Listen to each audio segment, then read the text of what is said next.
नमस्कार विद्यार्थियों। संसदात्मक शासन व्यवस्था के बारे में हम अध्ययन कर रहे थे।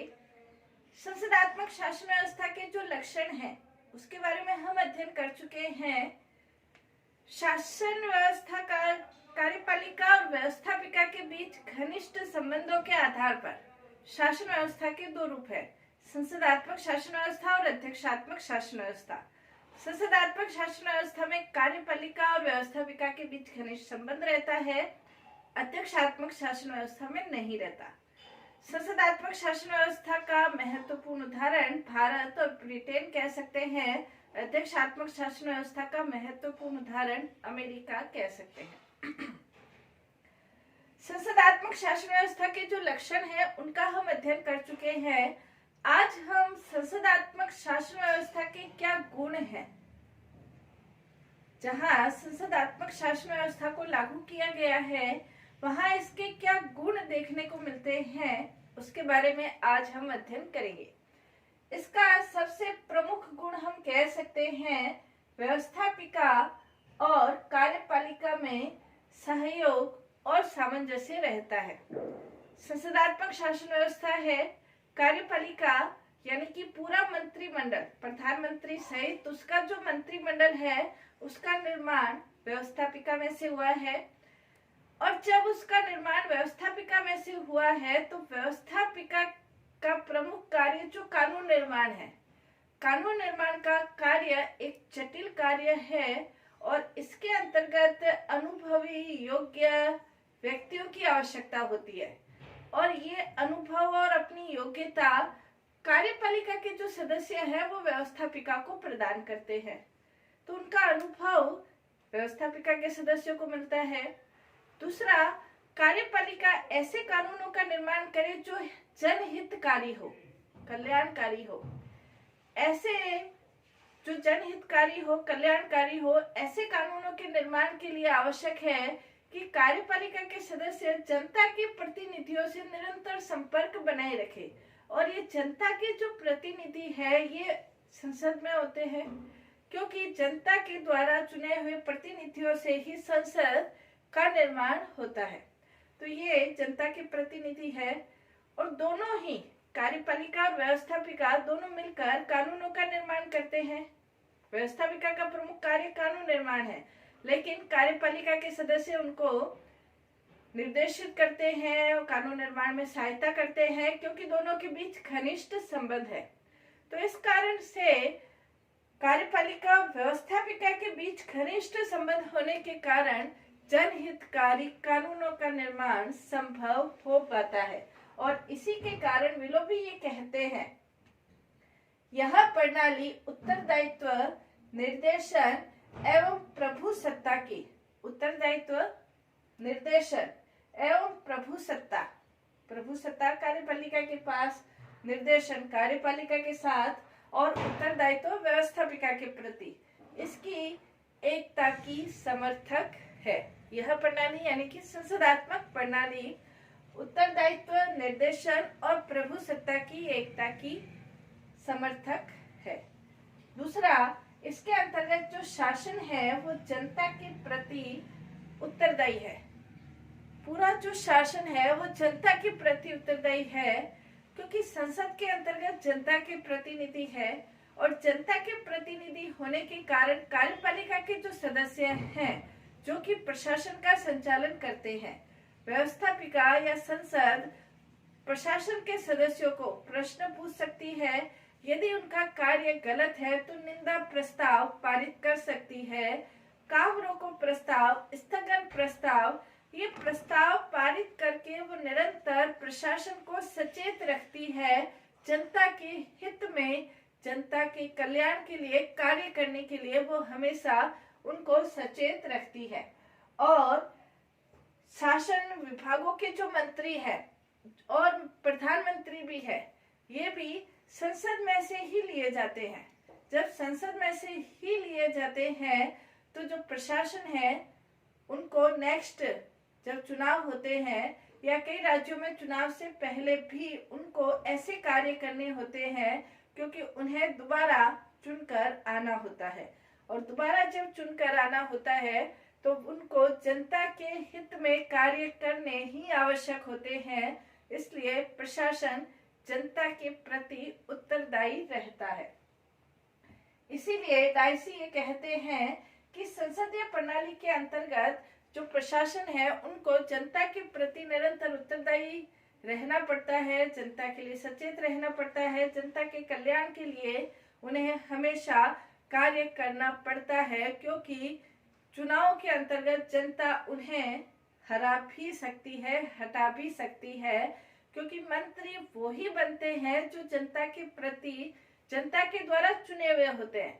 अध्यक्षात्मक शासन व्यवस्था के अंतर्गत जनता के द्वारा चुने हुए मंत्री पद पर नहीं रहते, वो राष्ट्रपति के प्रति उत्तरदायी होते हैं, जनता के प्रति नहीं होते।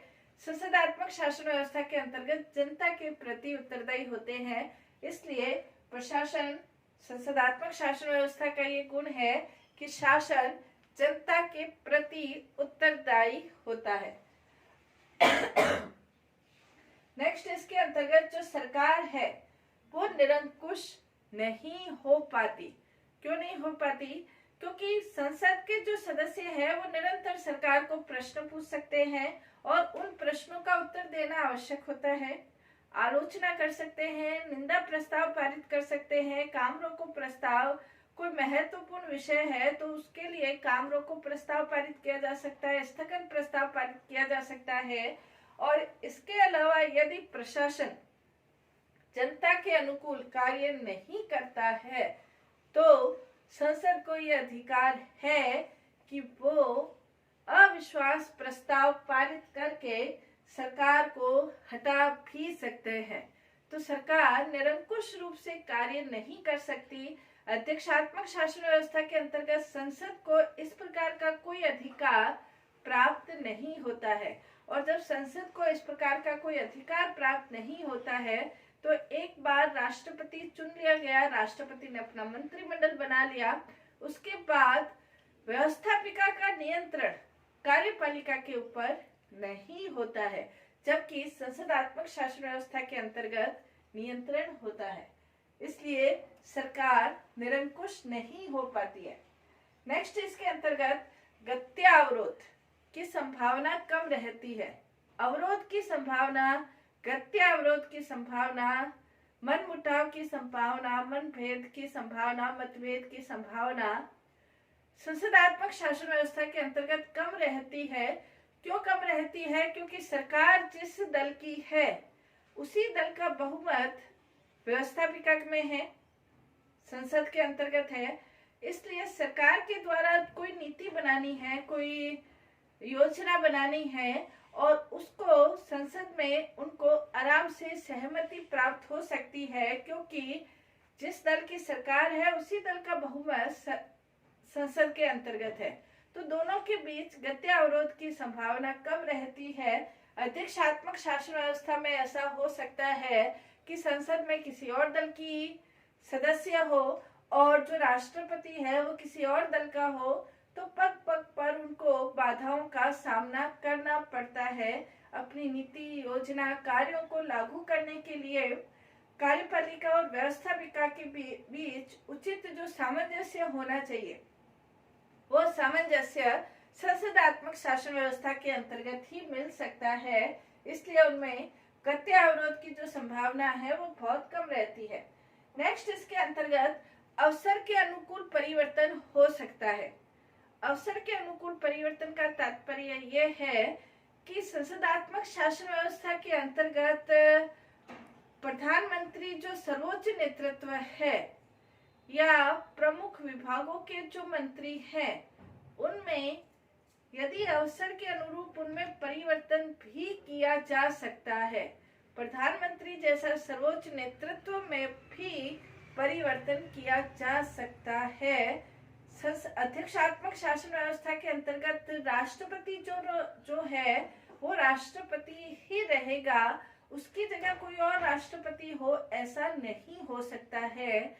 लेकिन संसदात्मक शासन व्यवस्था के अंतर्गत इस तरह की संभावना रहती है कि यदि प्रधानमंत्री अपना कार्य सही प्रकार से नहीं कर पाए तो संसद के सदस्यों के द्वारा दूसरे व्यक्ति के पक्ष में अपना बहुमत सिद्ध करके वो दूसरे व्यक्ति को भी प्रधानमंत्री बना सकते हैं। यानी कि बिना चुनाव के भी परिवर्तन, अवसर के अनुकूल परिवर्तन संभव हो सकता है। नेक्स्ट, इसके अंतर्गत योग्यतम, अनुभवी और लोकप्रिय व्यक्तियों का ये शासन होता है। इसके अंतर्गत जो मंत्री बनते हैं वो मंत्री संसद के सदस्यों में से ही बनते हैं। संसद के सदस्यों को अपने मंत्रिमंडल की अनुभव होता है। जो मंत्रिमंडल के मंत्री बनाए जाते हैं वो अनुभव प्राप्त उस राजनीतिक दल में उनका महत्वपूर्ण व्यक्तित्व होता है और बहुत लंबा राजनीतिक अनुभव होता है, योग्यता होती है। ऐसे व्यक्तियों को ही मंत्री पद पर नियुक्त किया जाता है। एक व्यक्ति जो पहली बार चुनाव जीतता है, क्या उसे मंत्रिमंडल में शामिल किया जा सकता है? इसके चांस बहुत कम रहते हैं। कहने का तात्पर्य यह है कि प्रशासन के अंतर्गत योग्यतम और अनुभवी व्यक्तियों का लाभ जनता को मिलता है। दो चीजें हैं, एक है लोकप्रियता और एक है योग्यता। ये दोनों ही चीजें संसदात्मक शासन व्यवस्था के अंतर्गत विद्यमान रहती है, क्योंकि मंत्री पद पर ऐसे व्यक्तियों को ही नियुक्त किया जाता है। अध्यक्षात्मक शासन व्यवस्था के अंतर्गत राष्ट्रपति किसी भी व्यक्ति को मंत्रिमंडल में शामिल कर सकता है, लेकिन संसदात्मक शासन व्यवस्था के अंतर्गत ऐसा नहीं होता। इसलिए ये कहा गया योग्यतम, अनुभवी और लोकप्रिय व्यक्तियों का शासन होता है। अध्यक्षात्मक में लोकप्रिय व्यक्तियों का शासन इसलिए नहीं होता क्योंकि मंत्रिमंडल के अंतर्गत जो मंत्री बनाए जाते हैं वो नेता लोग लोकप्रिय व्यक्ति नहीं है, बल्कि किसी भी व्यक्ति को राष्ट्रपति समझता है कि वो उसके योग्य है तो उसको वो मंत्री बना सकता है। इसके अलावा संसदात्मक शासन व्यवस्था के अंतर्गत राजनीतिक शिक्षा भी प्राप्त होती है। राजनीतिक शिक्षा कैसे प्राप्त होती है? इसके अंतर्गत संसद के सदस्यों के द्वारा मंत्रियों को प्रश्न पूछे जाते हैं और मंत्रियों के लिए आवश्यक होता है कि वो उन प्रश्नों का जवाब दे। आलोचनाएं की जाती है, उन आलोचनाओं की सफाई दी जाती है, उन आलोचनाओं का प्रत्युत्तर दिया जाता है और ये सारी चीजें अखबारों में, मीडिया में, पत्र पत्रिकाओं में प्रकाशित होती है। और जब ये सब प्रकाशित होती है तो मंत्रियों के द्वारा पूछे गए प्रश्नों के उत्तर के अंतर्गत तथ्यात्मक जानकारी, आंकड़ों सहित जानकारी प्रदान की जाती है, क्योंकि उनको पता है कि जनता के द्वारा इसको पढ़ा जाएगा और आने वाले समय में हो सकता है कि उनके द्वारा दिए गए उत्तर उनके राजनीतिक भविष्य के ऊपर एक महत्वपूर्ण योगदान दे सकते हैं। इसलिए जनता को राजनीतिक शिक्षा, क्योंकि क्वेश्चन पूछे जाते हैं, उनका उत्तर मिलता है, क्या उत्तर मिला, ये जनता को जानने का पूरा हक है और जनता इसके बारे में जानती भी है। इसलिए उनको नैतिक शिक्षा भी प्राप्त होती है। नेक्स्ट, इसके अंतर्गत वंशानुगत जो राजतंत्र है उसको प्रजातांत्रिक स्वरूप प्रदान किया जा सकता है।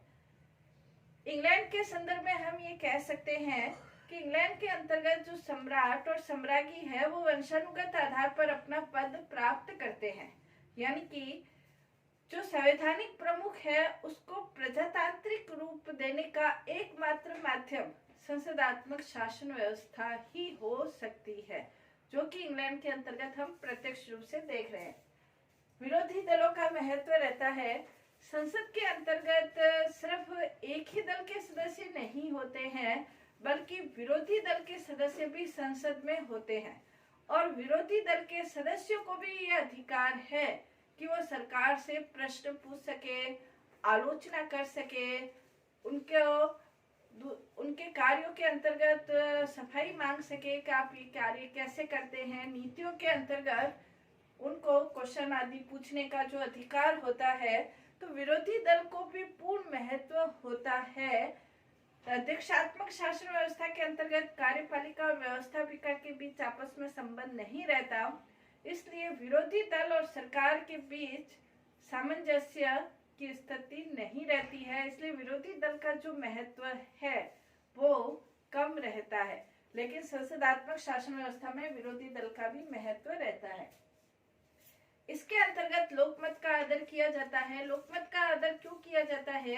क्योंकि मंत्री अपना पद जनता के मतों के आधार पर ही प्राप्त करते हैं, और जब जनता के मतों के आधार पर अपना पद उन्होंने प्राप्त किया है तो जनता उन्हें नेक्स्ट बार भी चुने, इसलिए उनके मतों का आदर किया जाता है।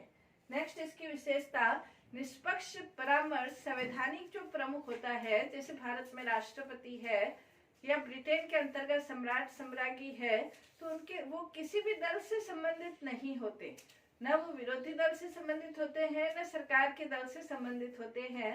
तो इस संवैधानिक प्रमुख के द्वारा शासन को निष्पक्ष परामर्श, कई बार शासन सही दिशा में जा रहा है नहीं जा रहा है, उसके लिए मार्ग निर्देशन की आवश्यकता होती है, जो कि निष्पक्ष दल रहित होकर मार्ग निर्देशन कर सके।